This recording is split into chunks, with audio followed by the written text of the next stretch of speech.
પરીક્ષિત વિશે પ્રશ્ન પૂછ્યો, શ્રી સુખદેવજી વિશે પ્રશ્ન પૂછ્યો. સુખજી ઉત્તર આપ્યો છે. 4 યુગની અંદરથી હે સંતો, ત્રીજો યુગ એવો દ્વાપર, એમાં વસુકન્યા સત્યવતી અને પારાશરને ત્યાં વ્યાસજીનો જન્મ થયો. યમુનાજીના કૃષ્ણ દ્વીપમાં એમનો જન્મ થયો, એટલા માટે એમનું એક નામ કૃષ્ણ દ્વૈપાયન પણ છે. બદ્રીનાથમાં એમણે બદ્રી ફળ એટલે કે બોર ખાઈને તપશ્ચર્યા કરી, એટલે એક નામ એમનું બાદરાયણ પણ છે. પારાશર ઋષિના પુત્ર હોવાને કારણે એમનું નામ પારાશર્ય પણ છે. બધા વેદોને એમણે વ્યવસ્થિત કર્યા અને પછી એમનો વિસ્તાર કર્યો, એટલા માટે એમનું એક નામ વેદ વ્યાસ પણ છે. 17 પુરાણોની રચના એમણે કરી. એક વખત આશ્રમની અંદર બેઠા છે. 17 પુરાણોની રચના કર્યા પછી પણ એમને શાંતિ નથી, અંતરનો આનંદ નથી, આનંદની અનુભૂતિ નથી. અને એ જ સમયે દેવર્ષિ નારદ વ્યાસજીના આશ્રમે પધારે છે. ગઈકાલે પણ ચર્ચા કરેલી, બ્રહ્મર્ષિ ઘણા બધા હોઈ શકે, મહર્ષિ ઘણા બધા હોઈ શકે, પણ દેવર્ષિ તો એક જ, નારદ. નારદજી આવ્યા. વેદ વ્યાસે એમનું સ્વાગત કર્યું આશ્રમની અંદર. નારદજીએ કુશળતા પૂછી, કેમ છો? કહ્યું એકદમ કુશળ. પણ ચહેરાના હાવભાવ જુદા હતા. આપણી સ્થિતિ પણ આવી હોય છે, કોઈ પૂછે કેમ છો, આપણે કહીએ મજા છે, પણ અંદરથી આપણને ખબર હોય કેટલી વેદના છે. નારદજીએ સાફ શબ્દોમાં કહ્યું કે મહારાજ, કહો છો કે કુશળ છો, પણ લાગતા નથી. સત્ય બતાવો, શું તકલીફ છે? વ્યાસજીએ ખુલાસો કર્યો, મહારાજ 17 પુરાણોની રચના કરી છતાં પણ મને અંતરની શાંતિ નથી મળતી. અને જ્યારે જ્યારે આપનું ચિંતન કરું છું ત્યારે વાયુની ગતિ જેમ અટકતી નથી, એમ ત્રિલોકની અંદર તમે નિત્ય આનંદમાં પ્રસન્ન ચિત્તે ફરતા રહો છો. આપની આ પ્રસન્નતા પાછળનું કારણ શું છે? આપ એ મને. નારદજીએ કહ્યું, વ્યાસજી, એમનું કારણ છે ભક્તિની શક્તિ. ગત જન્મની અંદર કરેલી મેં ભક્તિ છે, એ ભક્તિના પુણ્ય પ્રતાપે ભગવાને આજે મને આ વીણા આપી છે. નારાયણ નારાયણનો નાદ કરતો અને ગાન કરતો હું ત્રણેય લોકમાં ફરતો રહું છું. કારણ મારા પૂર્વ જન્મની ભક્તિ. તમે પણ ઇતિહાસ અને પુરાણને કેન્દ્રમાં રાખી અને 17 પુરાણોની રચના કરી. હવે એક પ્રયત્ન કરી જુઓ, ભક્તિ અને ભાવને કેન્દ્રમાં રાખી અને ભાવથી ભાગવત ભાખો. 18મા પુરાણની રચના કરો, તમે આનંદની અનુભૂતિ કરીશ. હું જે આનંદની અનુભૂતિ કરું છું એ મારા પૂર્વ જન્મની ભક્તિના પ્રતાપે, એમ કહી અને નારદજી પોતાનું પૂર્વ ચરિત્ર કહે છે. એ ઋષિવર્ય, પૂર્વ જન્મની અંદર હું મૂળભૂત તો ગંધર્વ હતો, પણ શ્રાપને કારણે મારે દાસીનું પુત્ર બનવું પડ્યું. નારદજી પોતાનું આત્મનિવેદન કરે છે. શ્રાપને કારણે હું દાસી પુત્ર બન્યો, પણ પ્રભુની મારા ઉપર કૃપા કે મારી માતા દાસી હતી, પણ એક બ્રાહ્મણ પરિવારમાં દાસી હતી. નિત્ય યજ્ઞ યાગાદી, પૂજા પાઠ, હોમ હવન, મંત્રોચ્ચાર એ બધું થતું રહે. મારું બાળપણ એમની વચ્ચે ઉછેર થવા લાગ્યું. મને એ બધામાં ખબર તો નહોતી પડતી, પણ મને આ બધું પસંદ પડવા લાગ્યું. એ મંત્ર જાપ એ બધું મારા કાનમાં આવ્યું. એમની પાસેથી અમને જે પ્રસાદ મળતો, એ પ્રસાદને કારણે મારા બધા જ પાપ પ્રજળ્યા અને પાપ બળ્યા. ત્યારે ભગવાન પ્રત્યેનો નિર્મળ પ્રેમ મને પ્રગટ્યો અને પાપ પ્રજળે પછી જ પ્રભુમાં ભક્તિ આપ. યાદ રાખજો, કથામાં આવતા પાપ રોકે છે, બાપ નથી રોકતો. કોઈના પિતા એમ નથી કહેતા કે આપણે કથાઓમાં નથી જવું. પાપ રોકે છે. શું કામ રોકે એનું પણ શાસ્ત્રોમાં એક જગ્યા ઉપર એમનો પણ ઉલ્લેખ છે.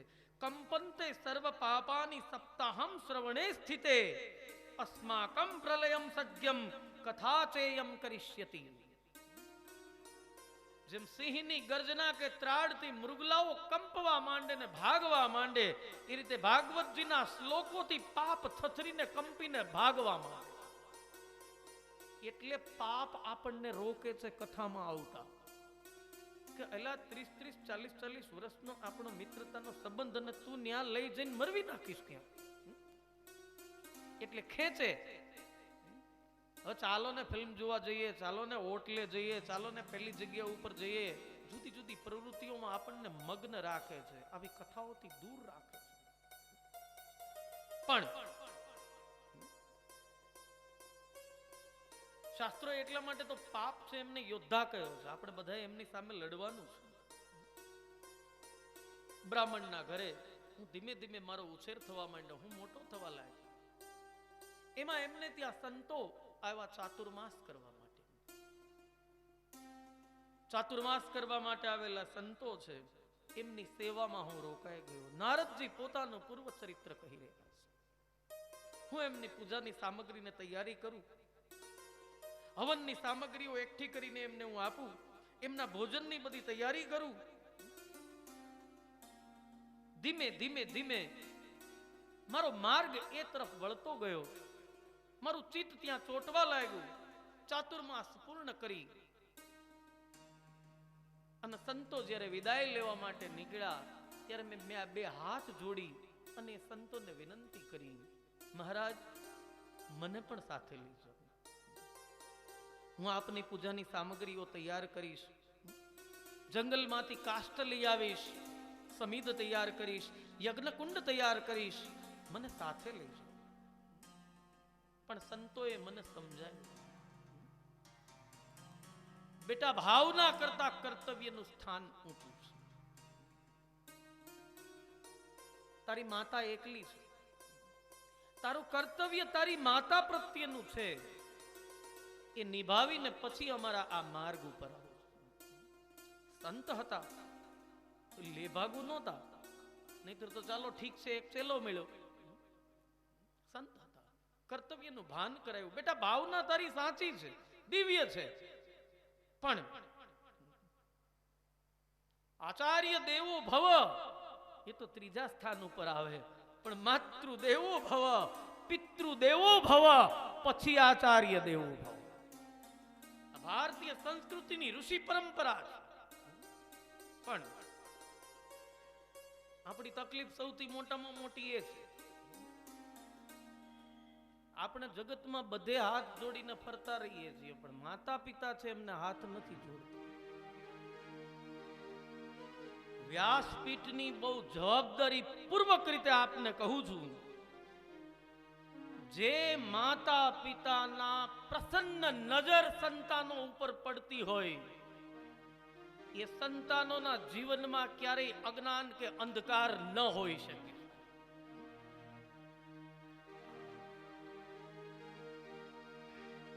મુનવ્વર રાણાનો એક શેર છે સાહેબ, એ અંધેરા દેખ, એ અંધેરા देख तेरा मुंह काला हो गया, मेरी मां ने आंखें खोली, घर में उजाला हो गया. माता ने पितानी नजर खुले, नजर पड़े, प्रसन्न नजर. संतोए समझाયું, बेटा कर्तव्य છે તારા ઉંબરાવાળી માના તુલે જે આશીર્વાદ, ઉંબરાવાળી માના તુલે જે આશીર્વાદ, તો ડુંગરાવાળી માત થશે રાજી આપોઆ, ડુંગરાવાળી માત થશે રાજી આપોઆ. ઉંબરાવાળી માના તારા ઉંબરાવાળી તુલે જે આશીર્વાદ, ડુંગરાવાળી માત થશે રાજી આપોઆ, ડુંગરાવાળી માત થશે રાજી આપોઆ.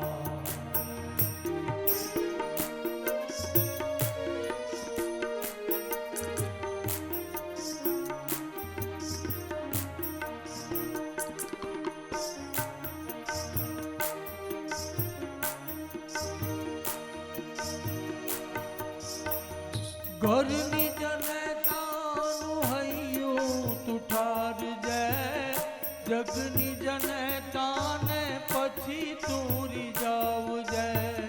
ઘરની જનતાનું હૈયું તું ઠારજે, ગજની જનતાને પછી તું રીઝાવજે. ગુણા એના કાળજાને ટાઢક તું આપ, ગુણા એના કાળજાને ટાઢક તું આપ. તો ડુંગરાવાળી માત થશે સાચી આપોઆપ, ડુંગરાવાળી માત થશે સાચી આપોઆપ.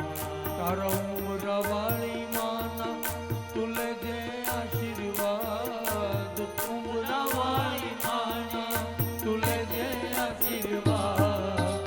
ડુંગરાવાળી માત થશે સાચી આપોઆપ, ડુંગરાવાળી માત થશે સાચી આપોઆપ.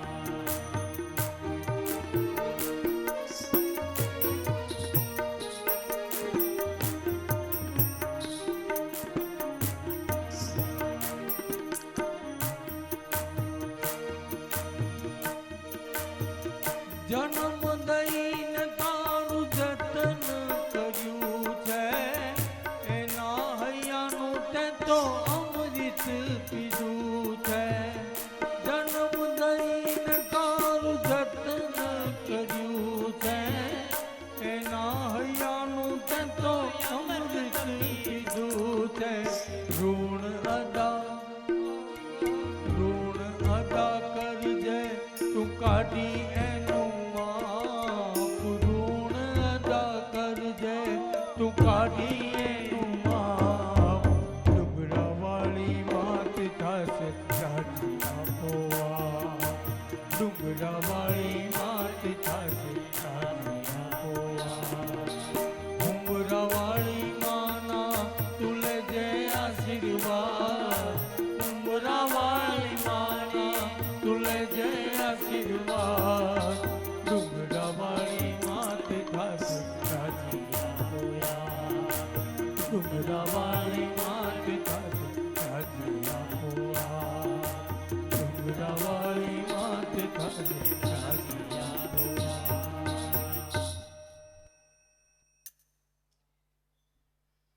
સંતોએ કર્તવ્યનું ભાન કરાયું. વાસુદેવ ગાયત્રી મંત્ર ઓમ નમો ભગવતે તુભ્યમ વાસુદેવાય ધીમહિ પ્રદ્યુમ્નાય અનિરુદ્ધાય ચ સંકર્ષણ. આ વાસુદેવ ગાયત્રી મંત્ર છે. બેટા આનો જાપ કરતો રહેજે, તારી ભક્તિ અવિચલ રહેશે.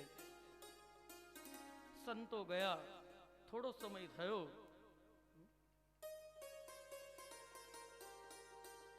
આ મંત્ર બહુ જરૂરી છે. ઘણા લોકો કહે મંત્રની શું જરૂર? મંત્ર જરૂરી છે.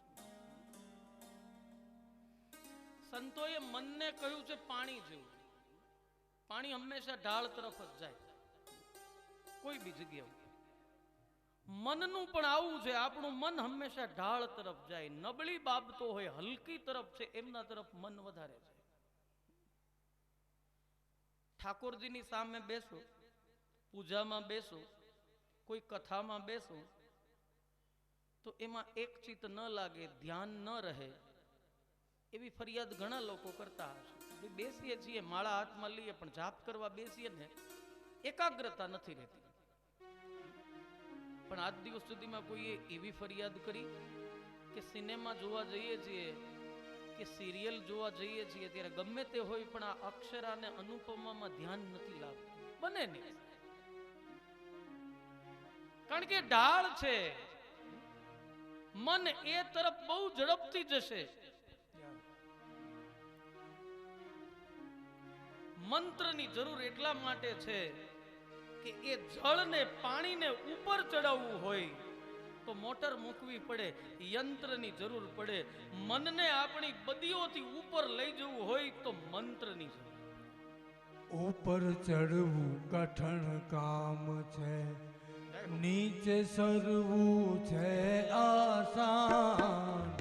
ઉપર ચડવું કઠણ કામ છે, નીચે સરવું છે આસાન, પણ જે મુશ્કેલ કામ કરે છે, પણ જે મુશ્કેલ આસાન, ઉપર ચડવું કઠણ કામ.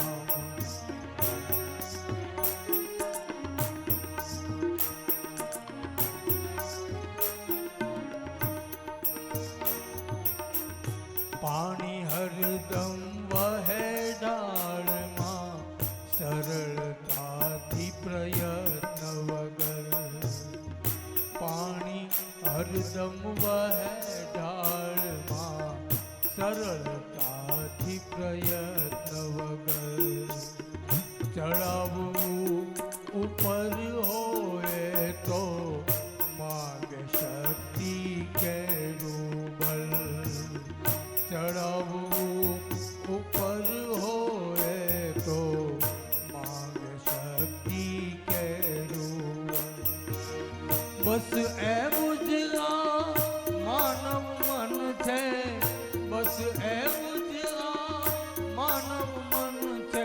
સરળ પંથનું નિત ગતિમાન, ઉપર ચડવું કઠણ કામ છે. નીચે સરવું છે આસાન, પણ જે મુશ્કેલ કામ કરે છે એ જ ગણાય ખરો ઇન્સાન.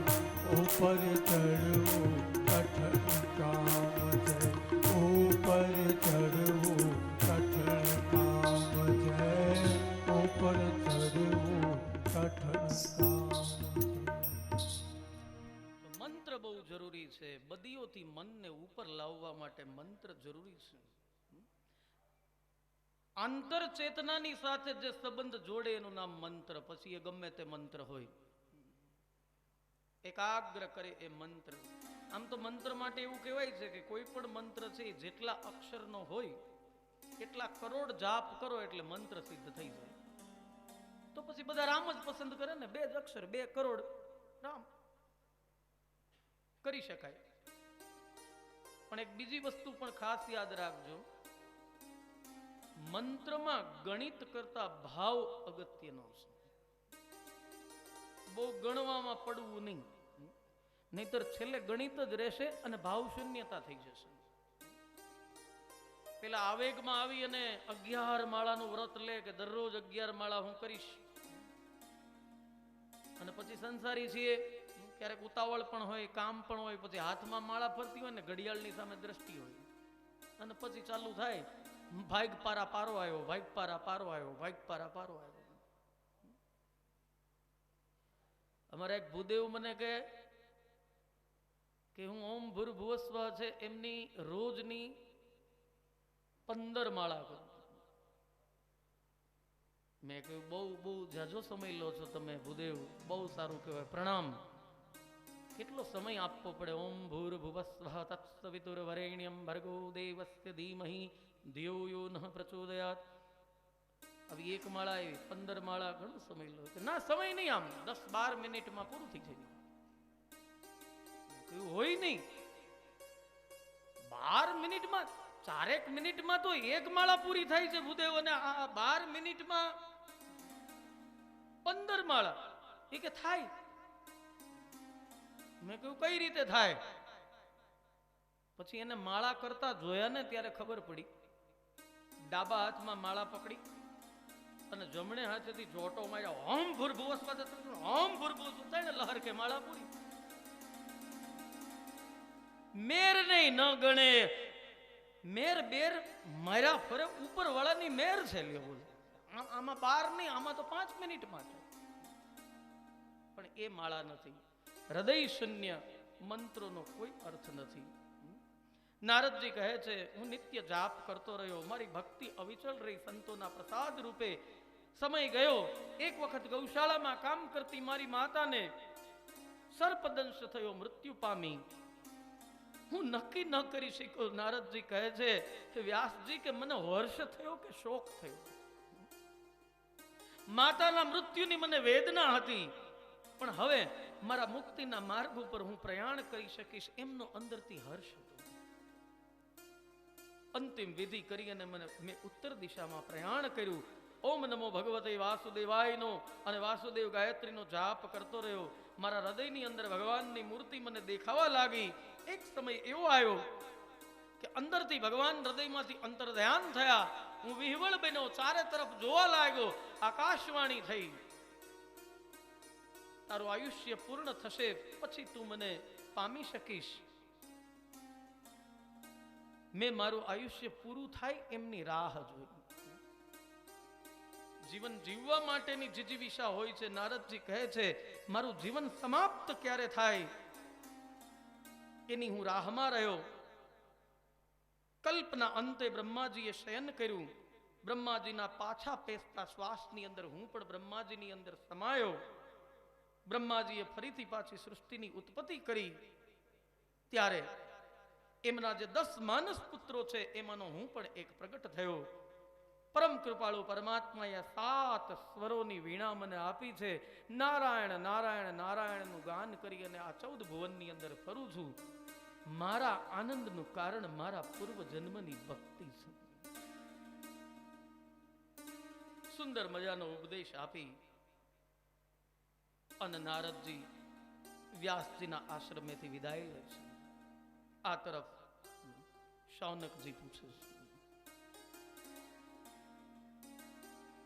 નિર્ગતે નારદે સુત ભગવાન બાદરાયણ શ્રુત્વાસ્તદ અભિપ્રેત કિમ કરો દ્વિભુ. એ સુત પુરાણી, નારદજીના ગયા પછી મહર્ષિ વેદ વ્યાસે શું કર્યું? સુતવાચ બ્રહ્મનદ્યામ સરસ્વત્યામ આશ્રમ પશ્ચિમે તટે શમ્યા પ્રાસ ઇતિ પ્રોક્ત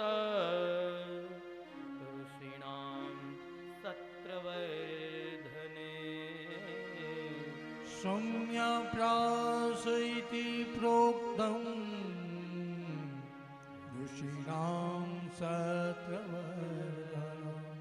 તસ્મિन् સ્વાશ્રમે વ્યાસો બદરીશંડમંડિતે આસીનોપસ્પૃશ્ય પ્રણિદધ્યો મન સ્વયં. આસીનોપસ્પૃશ્ય પ્રણિદધ્યો મન સ્વયં. બ્રહ્મ નદી સરસ્વતીના કાંઠા ઉપર.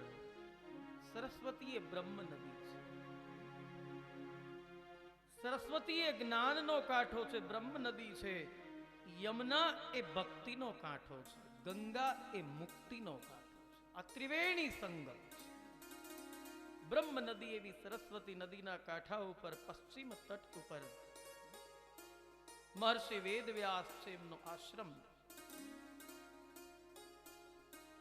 તૈત્તરીય ઉપનિષદના 6ઠા અષ્ટકની અંદર એમ લખેલું છે કે દેવ યજનનું કોઈ સ્થળ હોય કે આશ્રમ હોય તો એની પૂર્વ દિશામાં નદી હોવી જોઈએ.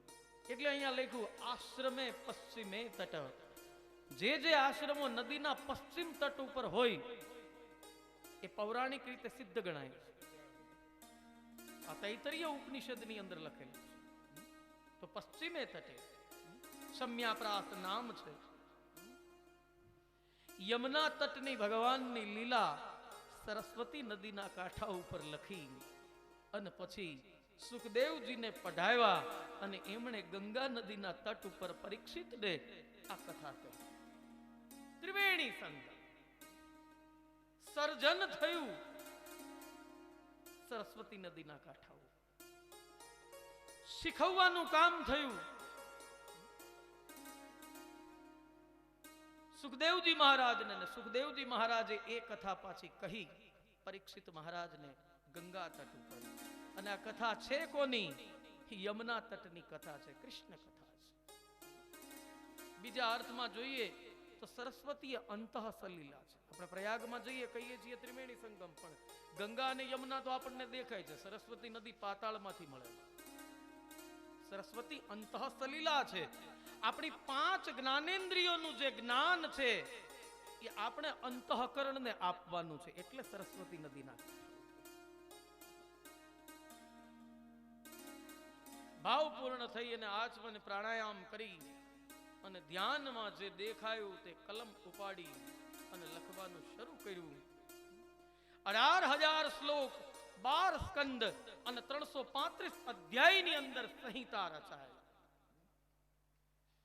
રામાયણ અને ભાગવતજી આ બંનેના પ્રેરક નારદજી રચી ભલે વેદવ્યાસજી, રામાયણના પણ યાદ રાખજો પ્રેરક નારદજી, રચનાકાર વાલ્મીકીજી છે. એક વખત આ જ રીતે રામાયણ કાળની અંદર વાલ્મીકીજીના આશ્રમ ઉપર નારદજી આવેલા અને વાલ્મીકીજીએ પૂછેલું કે કાવ્યની મને સ્ફૂર્ણા થઈ રહી છે, શબ્દો અંદરથી ઉછાળા મારી રહ્યા છે, મારી કલમ ઉતાવળી છે લખવા માટે, પણ લખવા માટે વિષય તો જોઈએ ને, મને કોઈ વિષય આપો તમે. તો વસ્મિન્ન સાંપ્રતમ લોકે ગુણવાન કશ્ચ વીર્યવાન. આ સાંપ્રત લોકની અંદર એવું કોણ પરાક્રમી વીર્યવાન છે જેના વિશે હું લખું, મારી કલમ થનગનાટ કરી રહી છે. આન નારદજીએ કહ્યું રામભદ્ર, રઘુવર રામચંદ્ર છે એમના વિશે તમે લખો ને. એને કેન્દ્રમાં લઈ અને પછી એ રચના કરી. અહીંયા શ્રીમદ ભાગવતની રચના કરી. 18,000 શ્લોક છે, 12 સ્કંદ છે, 35 અધ્યાયની આ સંહિતા છે અને એનું વર્ણન સરસ રીતે આંબાની અંદર છે. વૈષ્ણવોને આંબો પાઠ હોય છે. સૌ ગાન કરી અને આગળ વધીએ. આંબો અખંડ ભુવનથી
દ્વાદશ સ્કંદ આંબાના થડ થયા.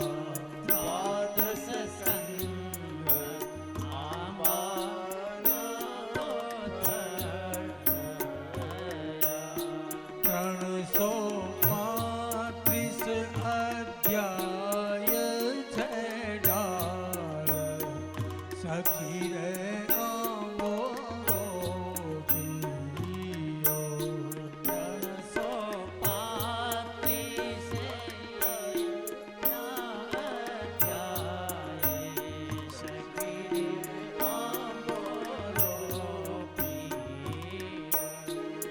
18,000 શ્લોકના આંબે તીરકા. 18,000 શ્લોકના આંબે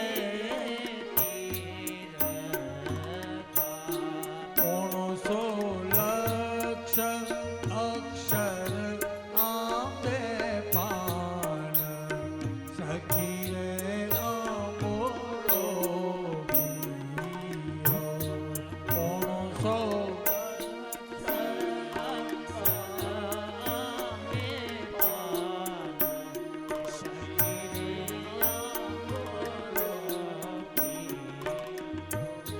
પ્રકરણ 43 ના આંબે ઝુમખા.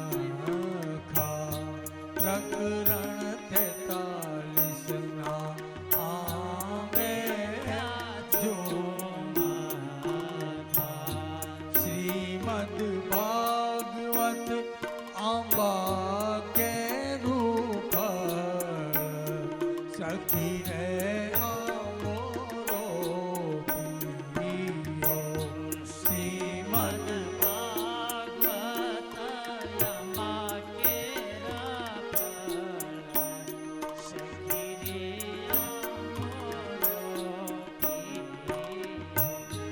એ ફળ સુખદેવજી વેણીને લઈ ગયા.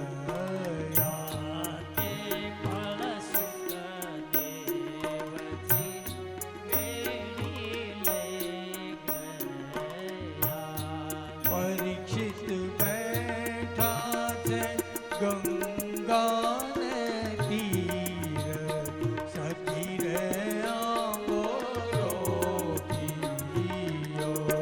પરીક્ષિત બેઠા છે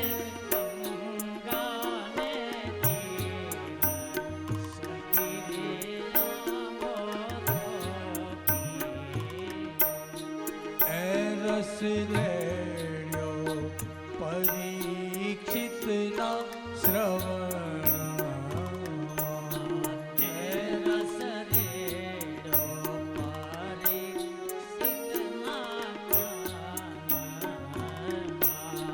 થયો અનુગ્રહનો આધાર સખી રે આંબોરો જીયો. ખરો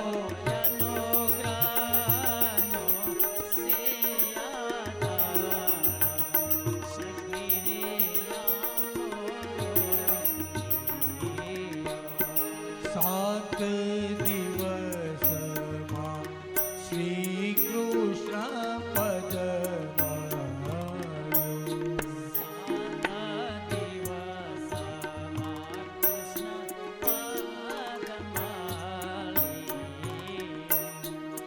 જય શ્રી પુરુષોત્તમ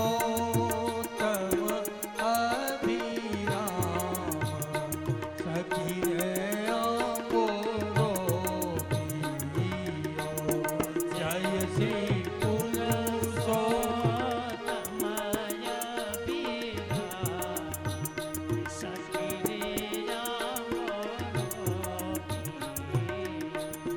આંબો ગાય શીખે અને સાંભળે.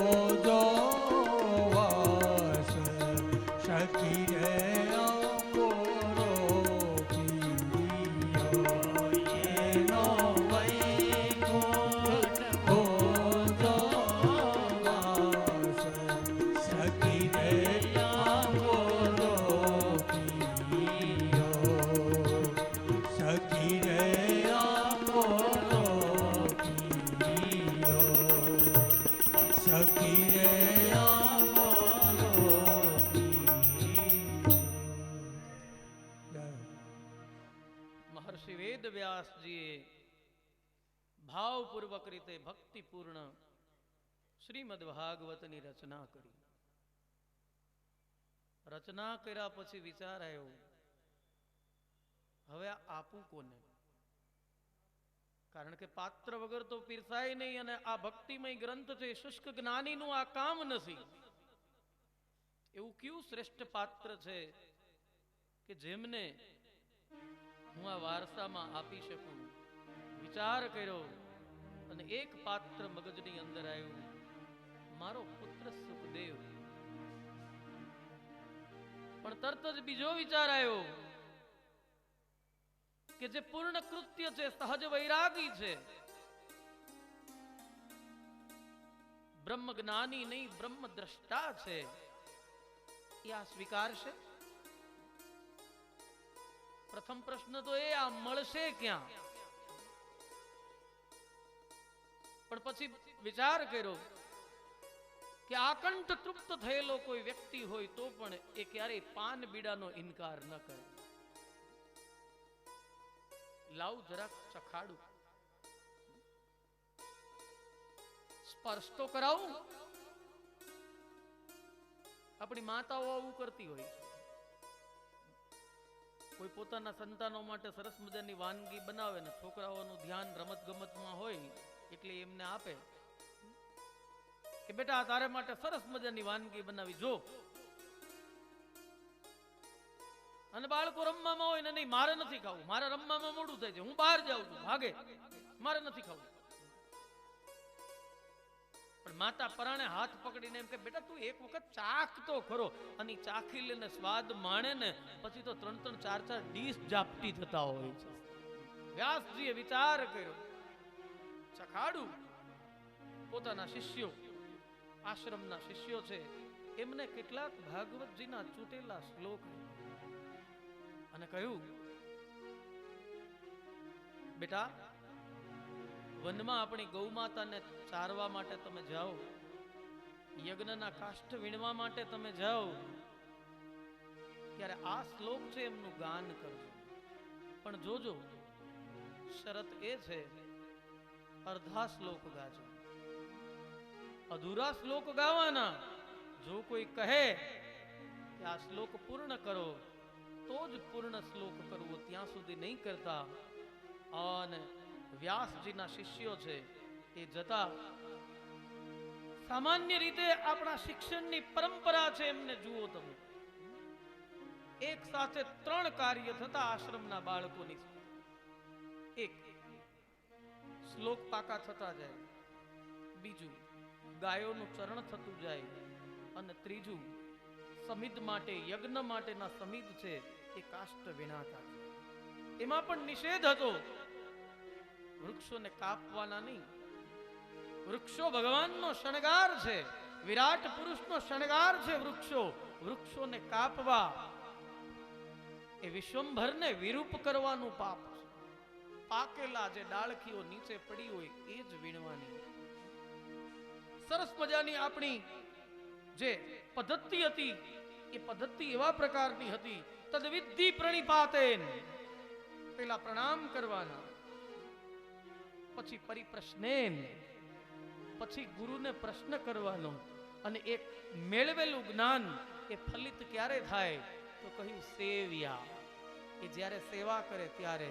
આજના શિક્ષણ જગતની અંદર પેલું અને છેલ્લું, આગળનું પાછળનું નીકળી ગયું. પ્રણામ પણ જતા રહ્યા, સેવા પણ જતી રહી. રહ્યા ફક્ત પ્રશ્ન, શિક્ષકને પૂછે રાખે, બસ સાહેબ આનું આમ કે, આનું આમ કે, આનું આમ કે.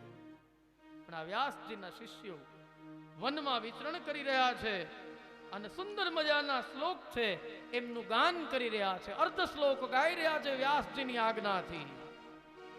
બરહા પીણમ નટવર વપો કર્ણયો કર્ણિકા. બરહા પીણમ નટવર વપો કર્ણયો કર્ણિકા. બિભ્રાદ માસમ કનક કપીશમ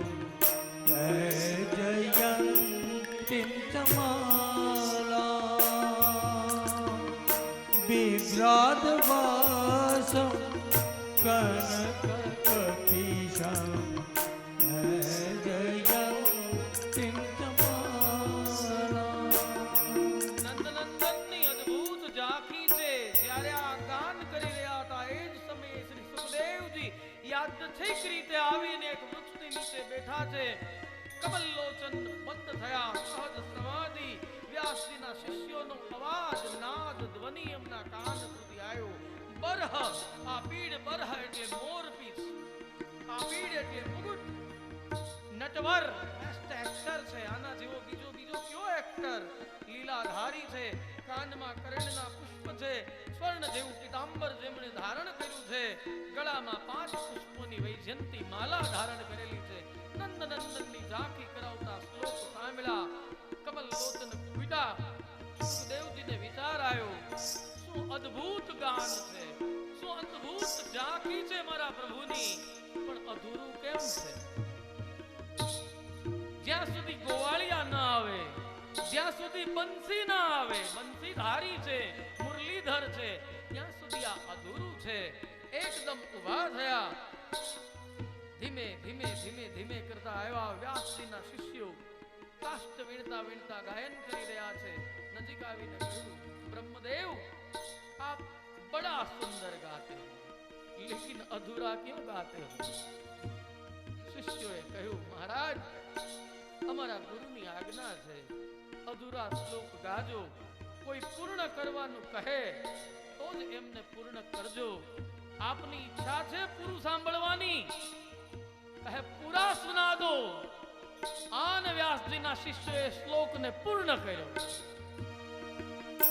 રંધરાન વેણો અધર સુદયા, રંધરાન વેણો અધર સુદયા, પૂરયન ગોપનંદે,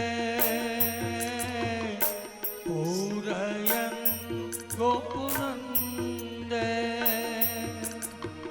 વૃંદારણ્યમ સ્વપદરમણમ પ્રવિશત્કીર્તિ,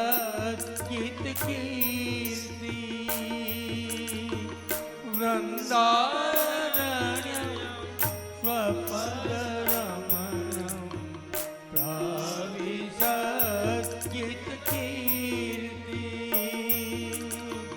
બરહા પીડમ નટવર વપો, કર્ણયો કર્ણિકારમ,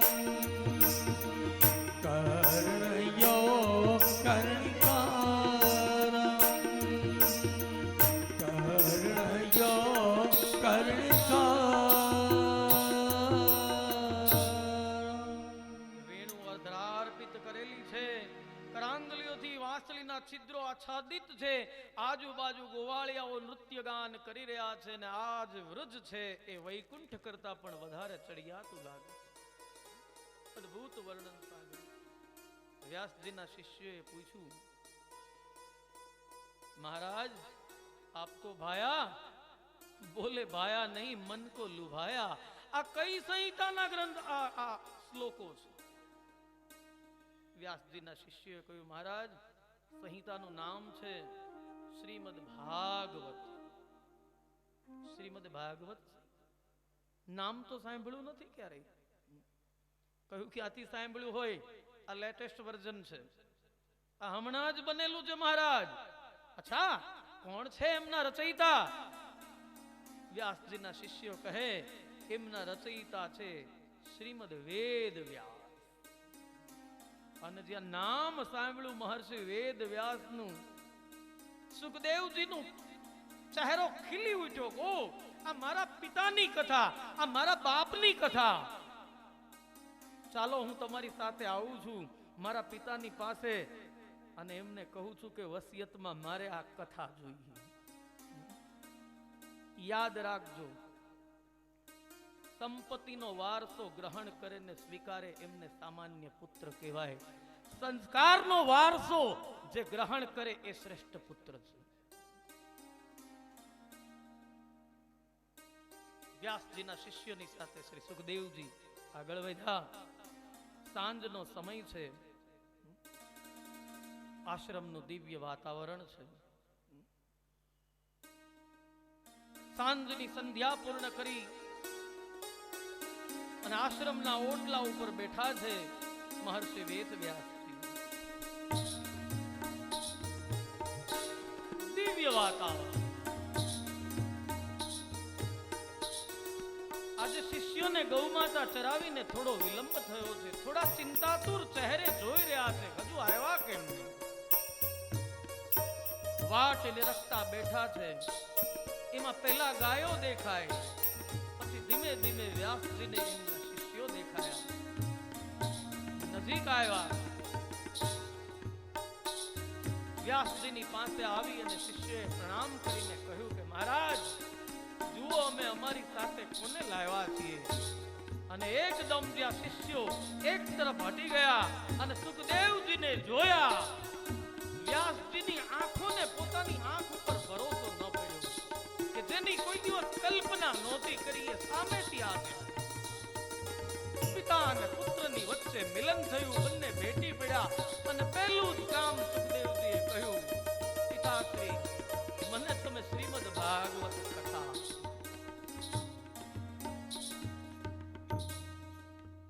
આ રીતે બે કથાઓ પૂર્ણ કરી, કે રચયિતાની કથા અને કથયિતાની કથા.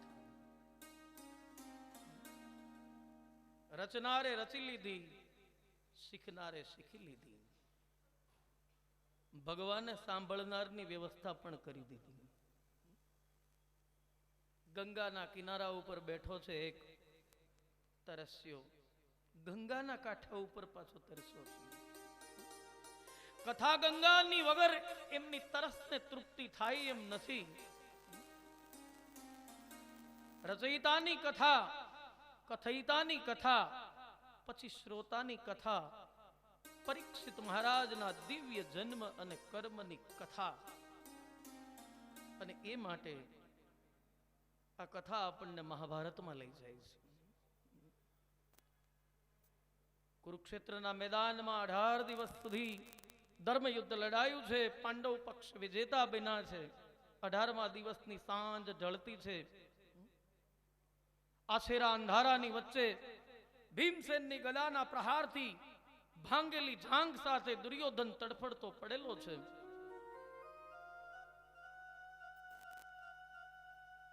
અને એની પાસે એમનો મિત્ર ગુરુપુત્ર અશ્વત્થામા મસ્તકની પાસે આવી અને શોકમય રીતે પૂછે છે, હે મિત્ર દુર્યોધન, હું તારા માટે શું કરું? દુર્યોધને કહ્યું, જય પરાજયનો મને દુઃખ નથી, પણ મિત્ર મને દુઃખ એ બાબતનું છે કે અમે 100 ભાઈઓ આ યુદ્ધની અંદર ખપી ગયા, હણાઈ ગયા. સામે પક્ષે એક પણ પાંડવ ઓછો ન થયો. કદાચ એક પાંડવ પણ મૃત્યુ પામ્યો હોત આ યુદ્ધની અંદર તો હું સુખેથી મરી શક્યો હોત. મારા આત્માને સદગતિ મળી હોત, મને શાંતિ થઈ હોત. પોતાના મિત્ર અને સ્વામીની ઈચ્છા પૂર્ણ કરવા માટે ગુરુપુત્ર અશ્વત્થામા તૈયાર થયો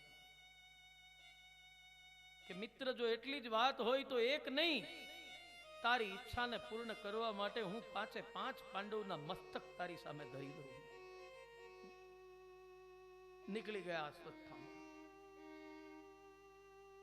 અંતર્યામી ભગવાન બધું જાણી ગયા. જે રાઉટીની અંદર 5 પાંડવો છે એ સૂતા, ત્યાંથી ભગવાને પોતાની સાથે બહાર જવું છે એમ કહી અને બોલાવી લીધા, પોતાની સાથે લઈ લીધા. એ રાઉટીની અંદર પાંડવોની જગ્યા ઉપર દ્રૌપદીના 5 પુત્રો જે કુમાર હતા એ સૂતા. મધ્યરાત્રિ થઈ. અંધારાની અંદર ગુરુપુત્ર આવ્યો છે. વેરનો અગ્નિ મનમાં ધારણ કરીને આવ્યો છે, ખુલ્લા ખડગની સાથે.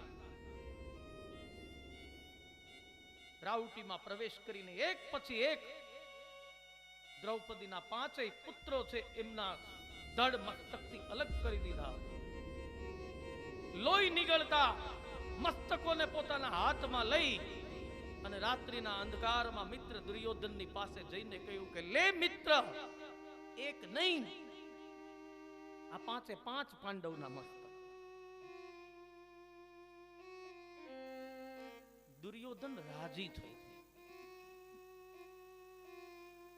પાપી હોય ને એ જીવતો હોય ત્યારે તો પાપ કરે, પણ મરતા મરતા પાપ. જીવનભર વેરમાં જીવા હોય પછી વેર વારસામાં આપતા, મરતા મરતા પોતાના દીકરાઓને સંતાઓને કહેતા જાય ફલાણા ભાઈની સાથે તો બોલતા જ નહીં, નહીતર મારો જીવ અવગતિએ જશે. વારસામાં વેર આપે એ દુર્યોધન વૃત્તિ છે. હર્ષ થયો, રાજી થયો, પણ જે અંધારાની અંદર મસ્તકોને દબાવ્યા તો કુણા લાગ્યા. જબકીને જોયું તો ખબર પડી આ પાંડવ નથી, આ દ્રૌપદીના પુત્રો પાંડવ કુમાર છે. હવે દુર્યોધન દુખી થયો. એ મિત્ર અશ્વત્થામા ત્યાં શું કર્યું? હે ગુરુપુત્ર, તે અમારા કુળની અંદર કોઈ શ્રાદ્ધ કરનારું ન રહેવા દીધું. આ હતા તો કોઈક અમારું તર્પણ કરત.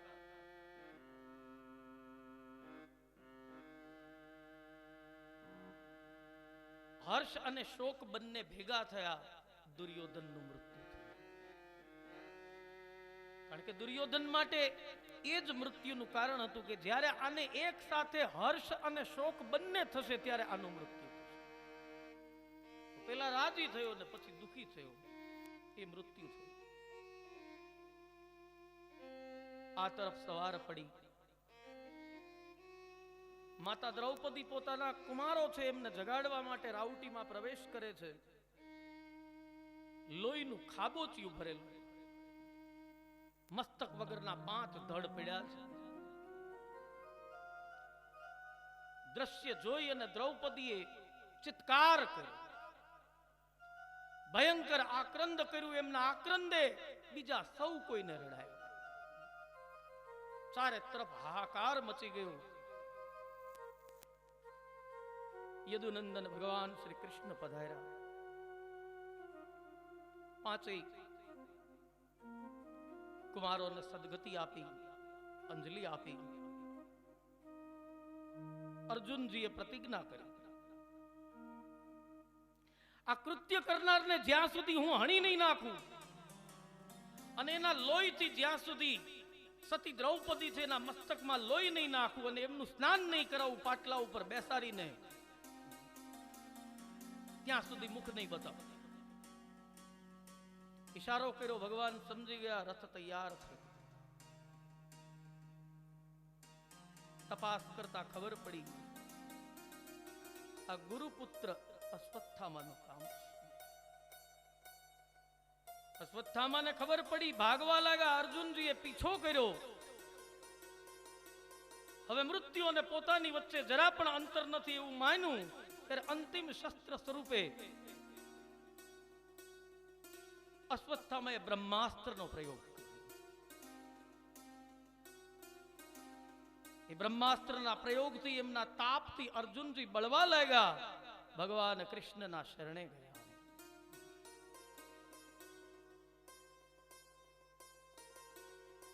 કૃષ્ણ કૃષ્ણ મહાબાહો ભક્તાનામ અભયંકર તમેકો દહ્યમાનાય અપવર્ગોસી સંસ્કૃતે. એ પ્રભુ, હું આપના ચરણમાં છું, આપના શરણે છું. આ કયું તેજ મને બાળી રહ્યું છે એ મને ખબર નથી. આપ મારી રક્ષા કરો.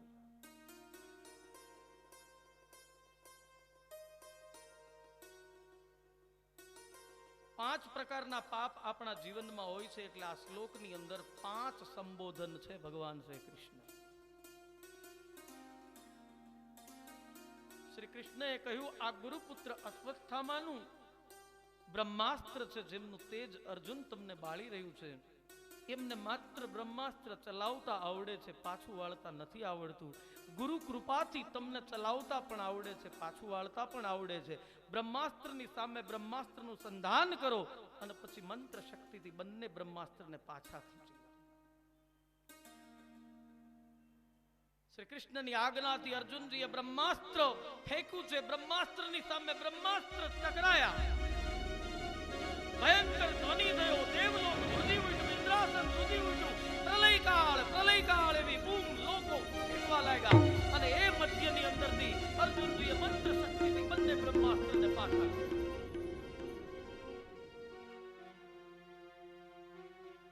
અશ્વત્થામાને પકડ્યા અને હાથમાં ખડગ લઈ અને જ્યાં મારવા જાય ત્યાં ખબર પડી, ઓ આ તો બ્રાહ્મણ.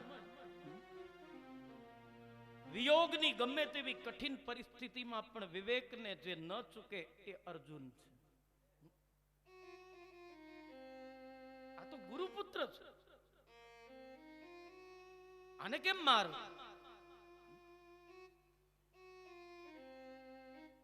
પકડી લીધી, બાંધી લીધી, બાંધીને લાવ્યા છે. હિંસાત્મક યજ્ઞમાં જેમ બલિને બાંધીને લાવવામાં આવે એવી રીતે અસ્વસ્થામને બાંધીને લાવવામાં લખ્યું છે પશુવત પાશ બંધનમ. શ્રીમદ ભાગવતજીમાં પશુને જેમ બાંધવામાં આવે. માથું નીચું છે, અવામ મુખમ. કારણ કર્મ જુગુપ્સિતેન. કુકર્મ કરનારો વ્યક્તિ કોઈ દિવસ માથું ઊંચું રાખીને સમાજમાં ફરી ન શકે. કર્મ જુગુપ્સિતેન. નહીતર ગુરુપુત્ર છે, બ્રાહ્મણ છે, પણ કર્મ એવું કર્યું છે, સુતેલાને માર્યા છે, કોઈ વીરતાનું કામ તો છે નહીં. કર્મ જુગુપ્સિતેન. અવામ મુખમ. નીચે મસ્તક લઈ